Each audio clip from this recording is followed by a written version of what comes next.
আসসালামু আলাইকুম ওয়া রাহমাতুল্লাহি ওয়া বারাকাতুহু।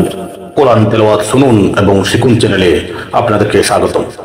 সম্মানিত দর্শক, আজকে তেলাওয়াত করব পবিত্র কোরআনুল কারীমের 112তম সূরা সূরাতুল ইখলাস মাক্কিয়া। ইখলাস অর্থ একত্ব, অর্থাৎ আল্লাহর একত্ববাদ। এই সূরা পবিত্র কোরআনুল কারীমের সবচেয়ে ছোট সূরা, যেটা আমরা প্রতিদিন নামাজে সূরা ফাতিহার সাথে মিলিয়ে পড়তে পারি এবং পড়ি। আপনারা যারা তেলাওয়াত জানেন না তারা তেলাওয়াত শুনুন, সাথে সাথে শিখুন। আমাদের ভিডিও ভালো লাগলে লাইক দিবেন, শেয়ার করে অন্য 10 জনকে তেলাওয়াত শোনার জন্য সহযোগিতা করবেন, তাতে সওয়াবের অংশীদার হতে পারবেন। এবং সাবস্ক্রাইব করে আমাদের চ্যানেলে যুক্ত থাকবেন, যেন প্রতিদিন ভিডিও দেওয়ার সাথে সাথে পেয়ে যান। তো আসুন তেলাওয়াত শুনি। أعوذ بالله من الشيطان الرجيم.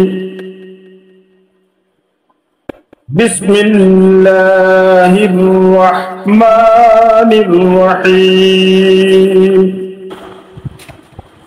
قل هو الله أحد الله الصمد لم يلد ولم يولد ولم يكن له كفوا أحد. بسم الله الرحمن الرحيم. قل هو الله أحد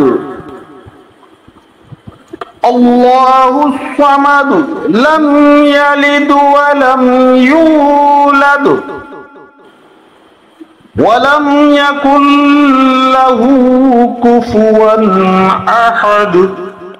بسم الله الرحمن الرحيم. قل هو الله أحد الله الصمد لم يلد ولم يولد ولم يكن له كفوا أحد.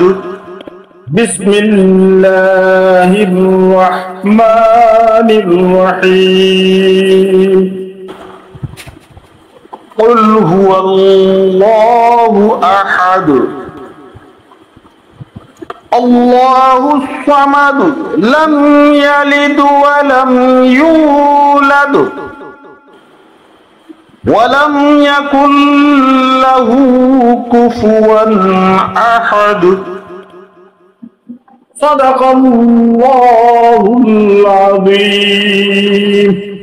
Don't forget like, comment, subscribe.